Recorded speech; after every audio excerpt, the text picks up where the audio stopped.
Very difficult for somebody who is that, not just that high profile, because you know Hollywood actors are high profile, but somebody who actually has such a strong and distinctive image. Very, very difficult then for the public as much as for Mick Jagger to accept him stepping out of that persona and being a different persona. So I rather suspect his acting career was doomed from the outset. Jagger's own created persona would go on to be an obstacle throughout his patchy film career, which ultimately failed to take off. This was clear in films like Ned Kelly, where Mick was cast as the Australian outlaw. Ned Kelly was a mistake. It wasn't a particularly good film in the sense that, I mean, it was a fairly sound plot, but I don't think it was directed in a particularly impressive way. I mean, there were lots of sort of shots of Australian countryside to kind of fill in time. And I think that Mick himself was dismayed by the way it turned out. I mean, the problem you get with films is that they're done in bits and you can't actually see the end result until it's all put together. And I don't think that Mick, I think it wasn't a part that really suited him. He also did something which Sting would later do, which was try to act only in roles where he played someone unpleasant. And this was to avoid turning into some sort of matinee idol or to lose credibility. When you're perceived as a bad boy, it would be very bad for your image if you did a goody two-shoes role. If Ned Kelly were alive today, he'd probably be Mick Jagger. Mick Jagger as Ned Kelly. My lips can teach the public that men are made mad by bad treatment. The result is that if you look at Mick's filmography, the characters he plays are almost all unpleasant people. And it's tough for him to make anything of these roles because, ironically, he's not a good enough actor at being an evil person who isn't the Mick Jagger creation. I've gone to make a withdrawal. Ben off. The game's up, Ned. Come quietly. I'm not Ned Kelly. It's up. I am. Mick Jagger as Ned Kelly. Where Ned Kelly had raised eyebrows over the quality of the finished film, performance had caused other issues, as questions were soon being asked about just how real the on-screen relationship between Jagger and co-star Anita Pallenberg had been, especially considering that at the time, she was Keith's girl. The sexual chemistry that goes on between Jagger and Keith's woman, Anita Pallenberg, on set, then spills over off-set. You know, apparently it's not a problem for Jagger and Marianne Faithfull, who, it is said, had an arrangement that they were not expected to be strictly monogamous. It's clearly not a problem for Anita. It could have been a huge problem for Keith, and it could have threatened that bond between Jagger and Richards. And many's the group that have broken up over a woman, and it would have been a shame if the same had happened to the Rolling Stones. Although, I suppose it would have been a fitting end. But he definitely went too far.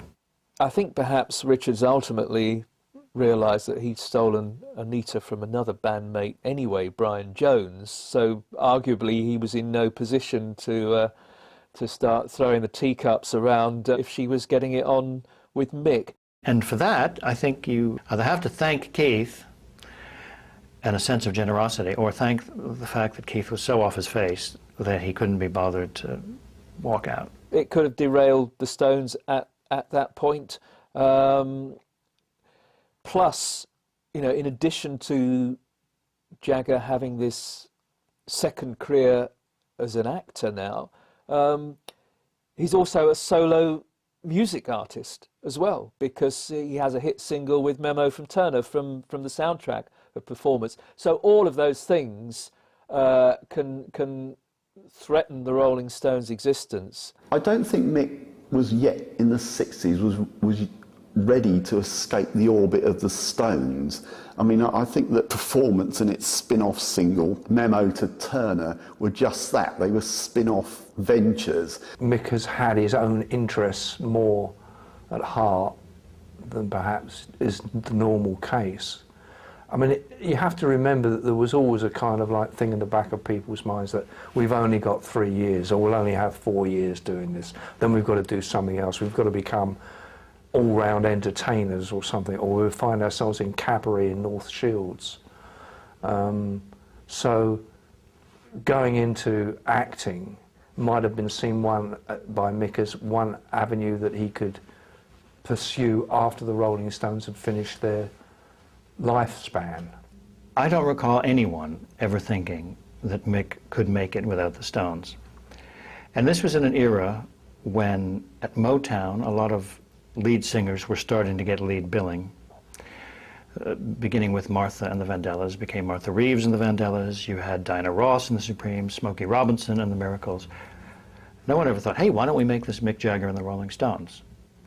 Because everyone thought that the other Stones were making significant contributions, more so than the remaining Vandellas. But no one thought he deserved lead billing. I mean, Keith was an equal, for one thing. But also, if he went off as a solo artist, where would he get the music from? He didn't play to any level of distinction. So he's going to sit on a stool and croon? I mean, he had to have some viable alternative to the Rolling Stones, which no one ever saw. So I don't think anyone ever did think seriously that he could have a solo career. And you must remember that even though Memo from Turner was a hit single in Britain, it was not in the United States, because the film didn't fly in America. And so therefore Mick did not have a hit single at that time in the United States. And no one asked, oh, I wonder what Mick is going to do next. They were thinking, what are the Stones going to do next?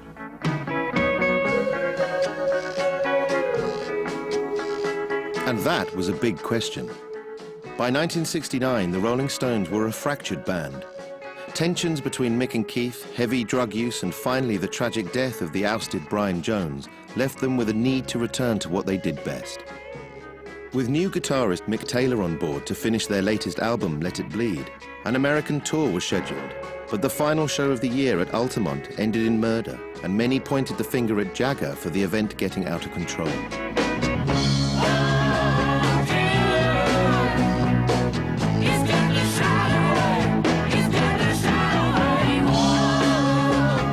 There was a big backlash after the dreaded Altamont fiasco when what should have been a happy rock festival turned into a nightmare with the Hells Angels and the murder of a spectator. It was a terrible image and PR disaster for the Stones, I think, and it took quite a while to recover from it.